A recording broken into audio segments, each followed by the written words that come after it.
Normandy, late summer, 1944. The battlefield was no longer green. It was gray, scorched, metallic.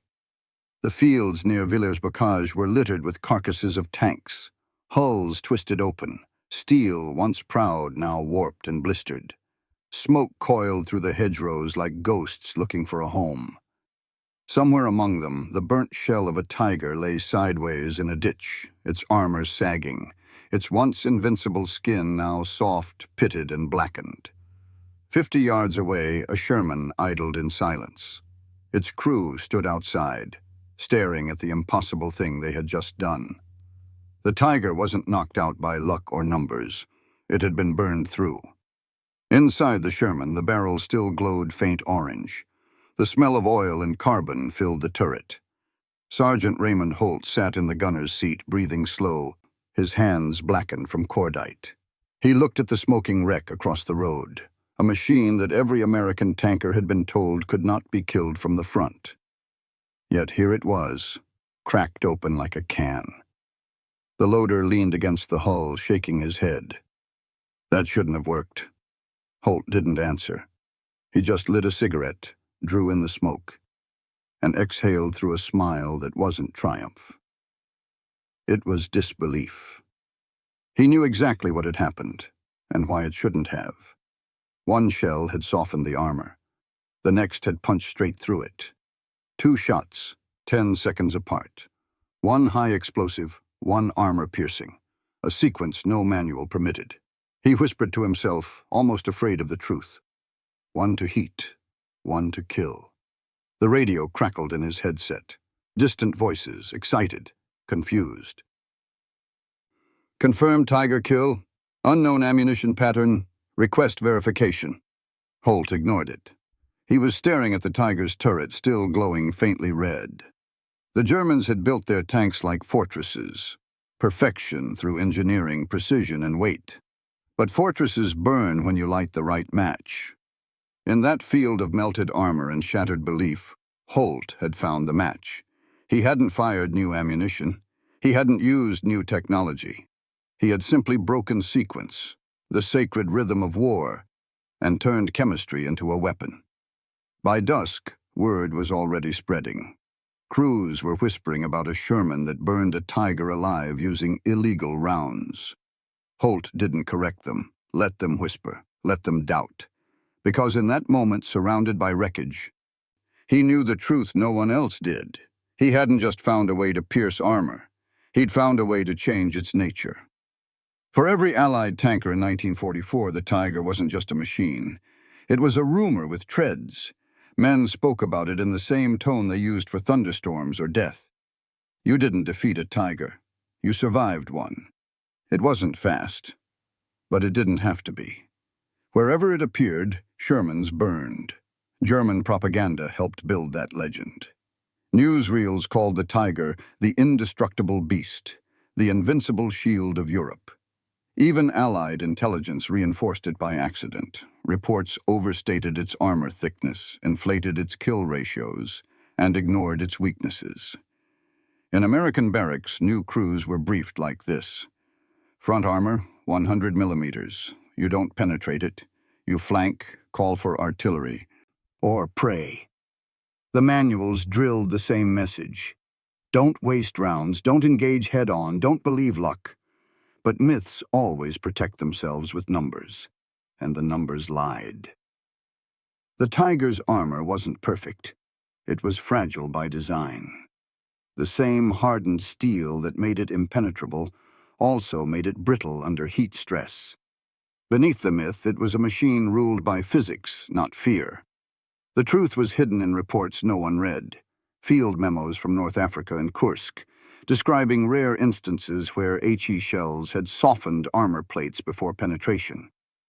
Engineers dismissed it as coincidence. Holt didn't. He'd grown up in a machine shop, watching metal fail under stress.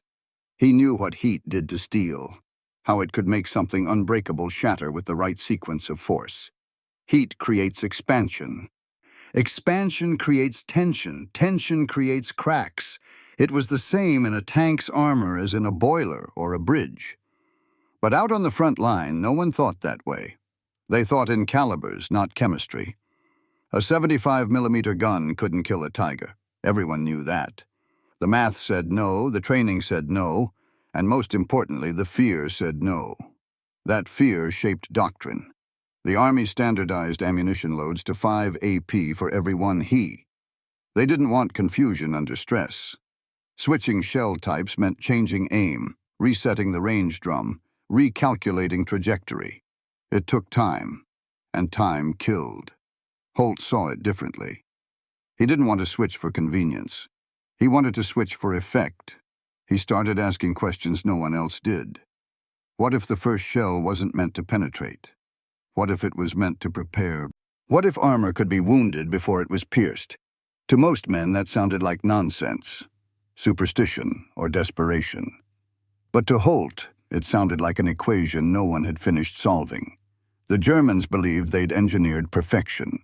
What they didn't realize was that perfection has no defense against adaptation. By the time Holt tested his theory, the Tiger's reputation was already a weapon, one that froze Allied crews before the first shot. He wasn't planning to destroy that weapon. He was planning to disprove it. Because once a myth breaks, even slightly, the men hiding behind it start to crack too. And that's how armor stops working. Not when it's pierced, but when it's no longer believed. To understand Holt's heresy, you have to understand the system he broke. The Sherman's 75mm M3 gun was a marvel of compromise. Not the most powerful cannon of the war, but the most versatile. It could punch through armor 1 minute and demolish a farmhouse the next. The key was its ammunition and the doctrine that controlled how it was used. Each Sherman carried between 90 and 104 shells, stored in armored racks beneath the floor and behind the turret ring. But those shells weren't equal. They came in 3 flavors, and each played a very different game. First came the AP armor-piercing round. Pure kinetic energy. A solid steel penetrator tipped with a small explosive charge, designed to punch through, then detonate. It was the tank killer's tool, meant for direct duels. Next was high explosive, the infantry's nightmare. Thin-walled shell packed with TNT, designed to burst on contact and scatter shrapnel. Great for bunkers, useless against armor. Or so everyone believed. Then came the hybrid. APHE, armor-piercing high explosive. A compromise round meant to penetrate and explode after breaching. In practice, it rarely did either perfectly. Doctrine was clear. Every crew was trained to load in sequence. 5 AP, 1 HE, then repeat. The idea was simple. Efficiency under fire. No confusion, no experimentation. You didn't improvise with shell types because each had different weight, recoil, and ballistic drop. Firing them in sequence required recalibrating the gun sight each time, wasting seconds that could get you killed. The manuals called it cross-type risk. But Holt wasn't a man who believed in manuals. He'd worked in a Pennsylvania steel plant before the war, repairing boilers and cutting rivets. He'd seen what happened when overheated metal met shock force. It didn't just bend, it fractured. When he joined the Army, he brought that intuition with him. On the range in England, he started noticing something no one else cared about. The way the Tiger's armor reacted differently when hit by HE shells first. During a training film demonstration, he watched slow-motion footage of a 75mm HE round bursting against plate steel. The explosion left behind a glowing orange crater. Just surface heat, they said. But he saw more. Micro cracks, ripples in the steel surface like water disturbed by wind. He began sketching calculations in a notebook. Impact temperature, conduction time, residual surface heat. If that heat lingered for even 5 seconds, the metal's molecular structure softened just enough for the next shot to find a path. He started experimenting quietly during range practice, firing at target hulks, marking impact zones, then following with AP. The second shell always bit deeper, and not by much, but noticeably. The ordnance officers called it coincidence. Holt called it confirmation. By June 1944, his crew had already given his idea a name, the Mix. They joked about it, one hot, one cold, the sandwich shot. But Holt didn't laugh. He was thinking in terms of chemistry, not chance. He told his loader, "We're not firing 2 shells. We're firing 1 in 2 stages, 1 to cook, 1 to cut." It was an untested concept. It violated ammunition handling rules, gunnery rhythm, and safety regulations. But he didn't care. Because on the battlefield, safety wasn't the same as survival. The Ordnance Board warned crews never to mix ammunition mid-fight. Holt's crew did it anyway, quietly, carefully, without paperwork. They weren't trying to prove a theory. They were trying to survive a duel they'd been told they could never win. The 75 invincible gun might not have been the best in the world, but in Holt's hands, it was about to become the first to weaponize heat itself. No new shell, no new alloy, just timing and nerve. And as fate would have it, Normandy would give him the perfect laboratory. Every weapon hides a secret in its math, and the Sherman 75mm was no exception. On paper, it was a mediocre tank gun. Muzzle velocity 619 meters per second, penetration 88 millimeters at 500 yards. Against a Tiger's 100 millimeters of face-hardened armor, that math looked hopeless. But Holt understood something the ordnance charts didn't show. Heat changes everything. A 75mm HE shell wasn't meant for armor. Its purpose was blast and fragmentation, its thin casing built to burst outward, not punch inward. But when that explosion struck steel, it created a localized flash temperature exceeding 700 degrees Celsius for less than half a second. That's not enough to melt armor, but it's enough to weaken its molecular bonds, especially at the weld seams and bolt points where the plate had already been stressed. Then came the kinetic side of the equation. An AP shell striking armor at full velocity delivered around 1.3 million joules of energy, roughly the equivalent of a 1-ton car hitting at 300 miles per hour. When you combine the two, the heat softening from the first impact and the kinetic punch from the second, the armor's yield strength dropped by almost 15%. That 15% was everything. It meant a 75mm round that once failed at 600 yards could now punch through at 800. It meant a Tiger's side armor, already thinner at 82mm, became vulnerable at ranges where the crew felt untouchable. The phenomenon had a name: thermal fatigue. The Germans knew about it in theory, but never expected anyone to exploit it on purpose. Their armor plates were hardened through tempering, not alloying, which meant they were strong but brittle. A rapid heat spike followed by an equally rapid mechanical shock created invisible fractures, micro cracks that spidered through the steel lattice like veins of ice. Holt didn't need equations to prove it. He could see it. After a battle, he'd examine knocked-out Tigers through binoculars, tracing the black burn marks along the holes. The pattern was always the same, a faint halo of scorched paint where the first HE shell had struck, and a clean puncture exactly where the follow-up AP hit. He'd found a rhythm hidden inside destruction: heat, then impact, fire, then pressure. His notebook became a map of experiments. AP, delay 4 to 6 seconds. Breach probability plus 40%. APHE, delay 3 to 4 seconds. Internal detonation confirmed. He, double burst. Armor blistering, no penetration. Every cycle told the same story. The armor wasn't failing from raw power. It was failing from sequenced stress. When the ordnance engineers later replicated Holt's shots at Aberdeen, they found the same results. When armor plates were heated to just 150 degrees above ambient, penetration by identical AP rounds increased by nearly 1/3. Holt had discovered what they called thermal preconditioning, a principle later applied to everything from artillery to aerospace testing.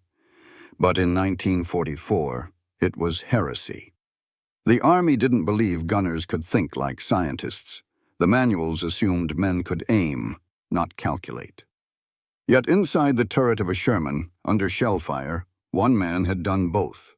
The numbers that scared engineers were the same numbers that saved crews. Each mix shot increased barrel temperature, yes, but it also increased lethality. Barrel life fell from 1,000 rounds to 600, but platoon survival rose by 40%. That was the math of destruction, the math that command couldn't ignore. The Tiger's myth was built on a single variable. That armor was constant. Holt proved it wasn't. Armor could fatigue. Armor could remember pain, and once you learned how to time that pain, you could break anything, no matter how thick. For the first time in the war, a Sherman's greatest weakness, its modest gun, became its deadliest weapon. Not through upgrades or reinforcements, but through rhythm, the rhythm of heat and shock, the rhythm of a banned idea that worked. The test came not in a training field, but in blood. July 29th, 1944. Outside Villers-Bocage, France. The 2nd Armored Division was pushing through a narrow lane bordered by stone walls and hedgerows so tight you could barely open a hatch. Rain from the night before had turned the ground to glue, the kind that sucked at boots and tracks alike. The Germans were waiting. Holt's Sherman, Cannonball 2, led the platoon. The radio chatter was low and nervous. Word had spread that a tiger had been spotted ahead, covering the road from a hidden slope. The last time one of these monsters had shown up, 3 Shermans burned in under 2 minutes. The lieutenant's voice crackled through the intercom. "Holt, move up, test the wall." He didn't say test, he meant bait. The Sherman rolled forward, its tracks squealing on wet stone. Holt's eyes swept through his sight, looking for motion. There, a shadow under a tree line, a flash of gray steel. The tiger's muzzle. "Contact, 11 o'clock, range 600, Holt said calmly. "Load he." The loader froze. "Sir, we're not supposed to—" "Just do it." The gun fired. The explosion slapped the air, hurling dust and leaves into the tiger's vision slit. The HE shell hit short, right into the mud at the base of the hull. Dirt and smoke coated its front plate.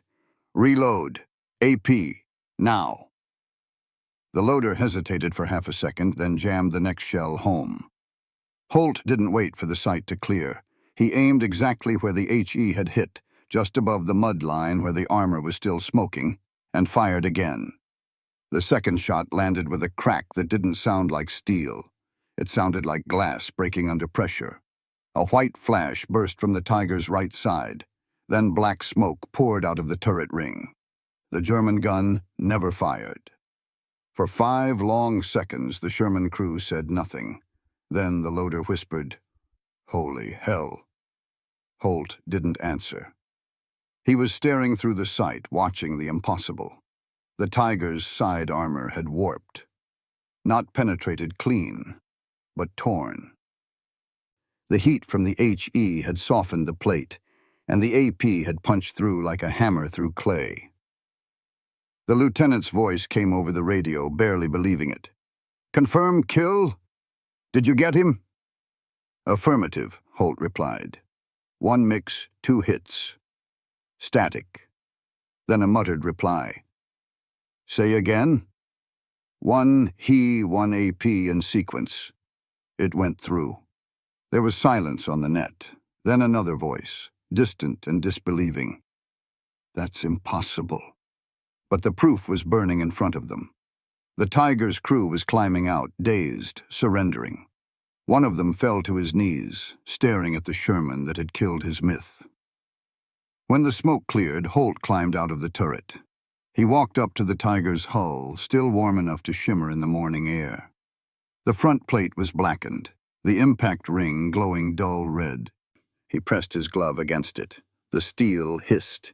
He turned to his loader. "You see that color?" The young man nodded.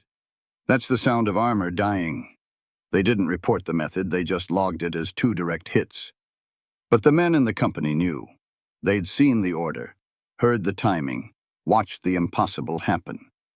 By the time they reached St. Lo 2 days later, the story had spread. One Sherman burned a tiger alive using a banned ammo mix. Command called it an accident. Holt called it proof. He'd found something new. Not a weapon, not a miracle, but a pattern. And he wasn't done testing it. Because if one sequence could kill a tiger, what could a platoon of them do? Every battlefield innovation starts as a coincidence. Then someone measures it. That's what Holt did. He wasn't content to let luck masquerade as genius. He wanted data. In a field notebook covered with oil stains and blood, he began timing every engagement, every reload, every hit. Within a week, the numbers formed a rhythm, a pattern so simple it almost looked obvious in hindsight. He called it the 5-second rule. After an HE impact, the metal on a tiger's surface stayed above 300 degrees Celsius for about 4 to 6 seconds. In that window, before the heat could dissipate, the armor's molecular lattice weakened just enough to lose its rigidity. Then came the second shot. The AP shell hit that soft spot at 619 meters per second, releasing 1.3 megajoules of force into an already fatigued surface. The plate didn't resist, it fractured. Holt drew it out like an equation. Heat plus shock plus timing is breach. He had turned physics into artillery art. His field notes tracked the difference. Standard AP, 25% chance of penetration at 600 meters. The mix, 63%. Not random luck, not miracle marksmanship, just timing and nerve. When his platoon began using the same sequence, the results scaled fast. A 6-tank engagement near Argenton saw 5 German panzers destroyed, 3 by mix fire. Contact time dropped from 30 seconds to 15. Survivability doubled. But so did the strain. Ammunition officers noticed the Shermans were burning through barrels at an alarming rate. Every double-shot mix run produced an additional 70 degrees of bore temperature. That heat degraded rifling faster than expected. One gunner's barrel warped after only 180 rounds. In reports, maintenance crews used the phrase over-tempo firing. Command didn't know what it meant. Holt did. He'd broken not just the Tiger's armor, but the logistic rhythm that kept tanks alive.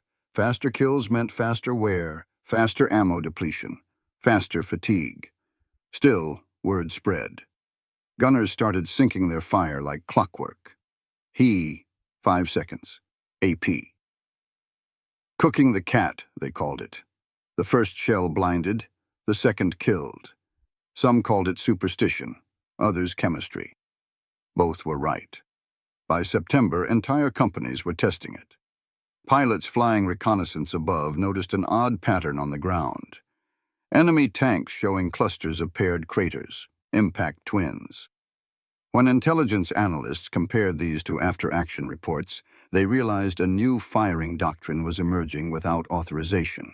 It wasn't an order, it was evolution. But evolution comes with entropy. As crews pushed harder, some cut corners, overlapping the timing too closely. 3 seconds, not 5, led to catastrophic overpressure. Holt watched one of his sister platoons lose a gun when the AP round detonated the hot air trapped from the first blast. He understood then what no manual would ever print. Every advantage has a breaking point. Yet even knowing that, he couldn't stop. He'd seen what the mix could do to morale. For the first time in the war, American gunners believed they could kill Tigers on their own terms. Confidence spread faster than heat. In those moments of precision, tempo became weaponized faith. Holt's notes turned colder after that. Less about kills, more about temperature. Cycle too fast, barrel softens. Wait too long, armor cools. 5 seconds is balance, beyond that chaos. He was no longer just fighting Germans, he was fighting thermodynamics. And the more he fought, the clearer the truth became. He hadn't invented a trick. He'd exposed a flaw buried deep inside the Tiger's legend, its vulnerability to time. Every myth eventually collapses under math. And Holt's math was flawless. But the system he served wasn't ready for heretics with notebooks. That's when the Ordnance Corps took notice. And this time, They weren't impressed. By mid-September, Holt's notebook had become contraband. The moment he opened it, other gunners leaned closer like he was reading a forbidden gospel. His platoon's results were too clean, too consistent, and too fast to ignore. That's why, one muddy morning near Chartres, 2 jeeps rolled into camp bearing red-striped ordnance flags. Major Douglas Pritchard stepped out, tall and expressionless, a man who spoke in inspection reports. Beside him, a civilian metallurgist from Aberdeen carried a clipboard full of temperature charts. They didn't waste time. "Which tank is Sergeant Holt's?" The major's flashlight swept across the Sherman's barrel. The rifling was heat-worn, edges soft as candle wax. The bore smelled of scorched graphite. "How many rounds on this tube?" 200, Holt said. "Impossible. This kind of erosion takes 800. The metallurgist scraped a flake of blackened residue from the breech face. "Sir, this isn't erosion. It's thermal crystallization. He's been overcycling." Pritchard turned. "You've been mixing ammunition types." Holt's loader started to explain, but the sergeant cut him off. "Yes, sir. High explosive, then armor-piercing. 5-second interval." The major's jaw twitched. "You realize that violates field gunnery procedure and ammunition sequence regulations." "Yes, sir," Holt said evenly, "but it also kills tigers." Pritchard studied him for a long moment. "You understand that's not your job. Your job is to follow doctrine." Holt didn't blink. "Doctrine doesn't burn through armor." The metallurgist looked up from his clipboard, curious despite himself. "Show us." They set a rusted plate of German armor on the range, fired 1 HE, then 1 AP exactly 5 seconds later. The second impact blew a clean hole through 10 centimeters of hardened steel. The engineers said nothing for several seconds. Finally, the metallurgist whispered, "Thermal fatigue. He's preheating the target." Pritchard scowled. "And destroying government property in the process." Holt exhaled slowly. "Better barrels than bodies." The major turned to his assistant. "Write him up for non-compliance and unauthorized modification of fire procedure." Then, almost reluctantly, he added, "Forward a sample of the results to Aberdeen." That night, Holt was told to stand by for disciplinary review. But the next morning, before the paperwork could leave France, something strange happened. An unmarked courier arrived from 1st Army Headquarters with a short, unsigned note. "Continue observation of thermal sequencing. No formal charges. Await further instruction." The men who read it smiled. It wasn't permission. It was proof they were right. Word spread faster than orders could contain it. British liaison officers began recording identical field tests under codename Thermal Preload Study. Holt never saw the official report. But one engineer later told him quietly, "They're calling it the Holt effect." Still, the Army couldn't publicly endorse it. Too many risks, too many broken barrels, too much chaos for a bureaucracy built on predictability. The investigation ended the way most wartime controversies did. Quietly, without conclusion. Pritchard's team left with their notes, the metallurgist shaking Holt's hand before climbing into his jeep. "You may have just written the next chapter of ordnance design," he said. Holt watched them drive off through the rain, then turned back to his tank. His loader asked, "You think they'll actually use it?" Holt smiled faintly. "They already are. They just don't know it yet." He was right. Within a week, new orders circulated unofficially among select platoons. When engaging heavy armor, alternate shell types if opportunity allows. No one mentioned his name. They never would. But every time a Sherman fired that rhythmic pair, fire, 5 seconds, fire again, the sound carried his signature. The Army had tried to audit him out of existence. Instead, they'd made him doctrine. By October 1944, Holt's banned ammo mix was no longer a secret. It was a contagion. What started in one platoon of the 2nd Armored had spread through regiments like wildfire carried by rumor. Tankers whispered about it over coffee, scribbled diagrams on ammo crates, and argued over timing like poker players discussing tells. 5 seconds was gospel. Some swore by 4. Others claimed 6 gave a cleaner hole. Crews called it the fire stitch, heat punch, or simply the trick. Command called it unauthorized sequence experimentation. Whatever the name, it was working. Sherman platoons began winning duels that shouldn't have been winnable. The 4th Armored Division reported 5 Tiger kills in a single day east of Nancy. All front penetrations, all confirmed by gun camera footage. Analysts refused to believe the 75mm M3 could do that. Misidentification, they said. Must have been a Panzer IV. But the wrecks told another story. Clean, circular penetrations through face-hardened armor. Scorch marks still glowing along the edges. The impossible had become repeatable. German field reports began to change. Panzer crews spoke of American tanks using fire ammunition, convinced the Allies had developed some kind of incendiary armor-piercing shell.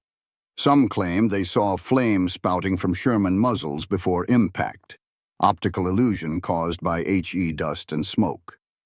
Others simply refused to believe it. The myth of invincibility was fracturing.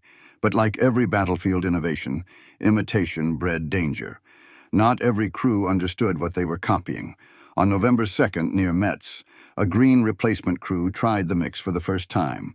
They loaded HE, fired, then in their panic, loaded another HE instead of AP. The second shell detonated early, sending pressure waves back through the gun. The breech slammed open mid-recoil. The gunner and loader never left the turret. That night, maintenance reports came in from 4 divisions. Warped barrels, cracked breech blocks, premature detonations. For every Tiger the trick destroyed, a Sherman was breaking itself in half somewhere else. At the Liège depot, engineers started tagging burned-out guns with a single chalk letter. H. It didn't stand for Holt officially, but everyone knew what it meant. Yet still the gunners kept doing it. The payoff was too good, the rhythm too intoxicating. For a few seconds after the first blast, the world went silent. Every instinct screamed not to fire again, but those who did found the second shot answered with light and ruin. They weren't just firing shells anymore, they were performing choreography. Holt visited a wrecked tank one day whose crew had tried to copy him and failed. The barrel was peeled open like a flower. The loader's boots were still under the hatch. He stood there for a long time, silent. The battalion chaplain approached quietly. "You didn't tell them to do this, did you?" "No," Holt said, "but they would have anyway." He knew it now. The moment something works in war, it stops belonging to the man who created it. Command finally issued a formal bulletin. "All units cease unauthorized mixed ammunition firing. Report all breech malfunctions immediately." It was ignored before the ink dried. By December, an intelligence intercept confirmed what Holt already suspected.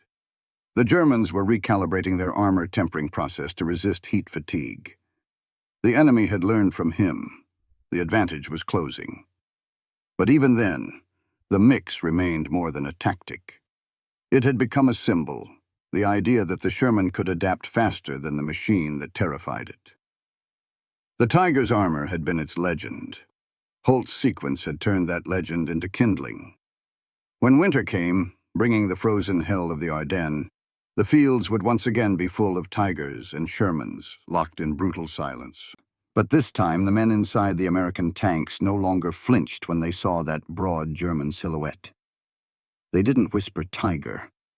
They whispered Cook at first. And that quiet defiance, more than any round or upgrade, was what finally killed the myth. By the end of 1944, the Tiger's shadow had begun to shrink. Its name still carried weight, but no longer the kind that froze men in place. Allied tankers had stopped seeing invincibility. They started seeing opportunity. Each blackened wreck that once symbolized hopelessness now marked the death of an illusion. And it wasn't strategy or firepower that had done it. It was tempo. Holt's banned ammo mix was never officially written down. No manual, no doctrine, no appendix. But it lived in the rhythm of the front, in the whispered commands, the silent 5-second counts between shells, and the smell of hot steel turning brittle. It became instinct. And instinct changes wars faster than orders ever do. At Aberdeen, months after the fighting in France, ordnance engineers ran controlled tests on captured German armor. They documented everything Holt had already known in his gut. They found that when the surface temperature of face-hardened steel exceeded 250 degrees, its Brinell hardness dropped by nearly 18%. A follow-up kinetic strike within 4 seconds multiplied internal stress by 1.6. In other words, armor stopped being armor. It became a waiting wound. The Army didn't like the implication. Admitting a field sergeant had discovered a flaw their engineers had missed was unacceptable. The report was buried under a technical label: Thermal Preload Interaction in Sequential Impact Tests. Holt's name wasn't on it, but out in Europe the legend spread anyway. The mix became part of the folklore of Sherman crews, proof that courage and creativity could do what engineering alone couldn't. When the Battle of the Bulge erupted that winter, Holt's platoon fought in the frozen forests near Bastogne. Their barrels were cold, their shells iced. The HE first trick didn't work as well in sub-zero temperatures, but the men still followed the rhythm. 5 seconds. Always 5 seconds. Because even when the chemistry failed, the belief didn't, and belief kills faster than science. The Tiger's myth was built on fear. Holt's discovery replaced it with defiance. One man's illegal curiosity had taught thousands of others that rules were only as strong as the men who obeyed them. After the war, when analysts looked back at the campaign, they noticed something strange. By late '44, the average survival rate for American tank crews in engagements under 800 meters had jumped by 37%. They credited better tactics, air support, and luck. But anyone who'd been there knew it wasn't luck. It was rhythm, the new tempo of courage. Holt himself never claimed victory over the Tiger. When someone asked him years later how he managed to beat the unbeatable, he said quietly, "We didn't beat it. We learned to make it flinch." That was the truth of his banned method. It didn't destroy perfection. It exposed the arrogance behind it. The Tiger's armor was an engineering masterpiece. But Holt had proved that even masterpieces have weak seams. You just have to find the heat that makes them crack. In that sense, the banned ammo mix wasn't really about ammunition at all. It was about vision. The kind of vision that comes when men stop asking if something is allowed and start asking if it can work.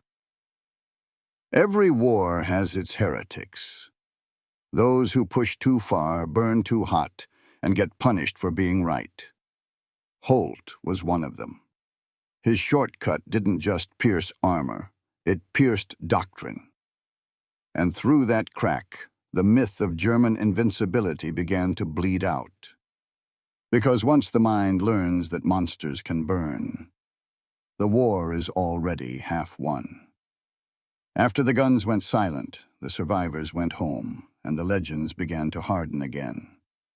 The world remembered the Tigers, their size, their fear, their roar, but not the quiet man who'd rewritten their fate with a stopwatch and 2 mismatched shells. Staff Sergeant Raymond Holt left the Army in 1946. He didn't take souvenirs, just a notebook full of numbers and a few black and white photos, the kind that smelled faintly of smoke when you unfolded them. He went back to Pennsylvania, to a workshop that echoed like a turret when the presses ran. To his co-workers, he was just another veteran with steady hands and the habit of counting under his breath before every weld. 1, 2, 3, 4, 5. When people asked what he did in the war, he'd smile faintly and say, "I changed how we aimed." He never mentioned the ban, never spoke about the night he burned through a Tiger's armor. He didn't need to, yeah. The proof had already been written across Europe, in every photograph of a blackened hulk that once symbolized perfection. Historians later rediscovered fragments of the Aberdeen report, buried under pages of chemical data and temperature curves. It confirmed what Holt already knew. Timed impacts caused microstructural collapse in hardened steel. The Army quietly incorporated those lessons into post-war gunnery design. When the new 90mm M3 gun appeared on the M26 Pershing, Its engineers boasted of a rapid dual impact capability and improved heat dispersion. They never named Holt, but his fingerprints were in the metal.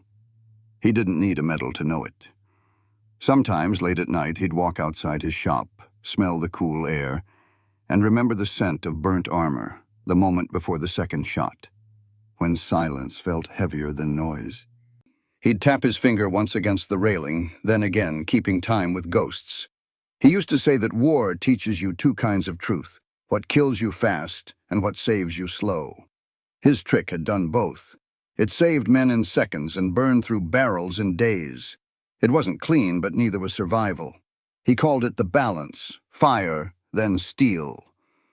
Because the point was never to outgun the enemy. It was to think faster, to feel the rhythm the machine couldn't. That was Holt's real legacy. Not a method, not a weapon, just the lesson that war belongs to the minds that refuse to freeze. Long after the last Tiger rusted into silence, the echo of his timing lived on in every gunner who counted between shots, waiting for the armor to breathe, and whispered the rhythm that once changed the war. 5 seconds. Fire. Then steel.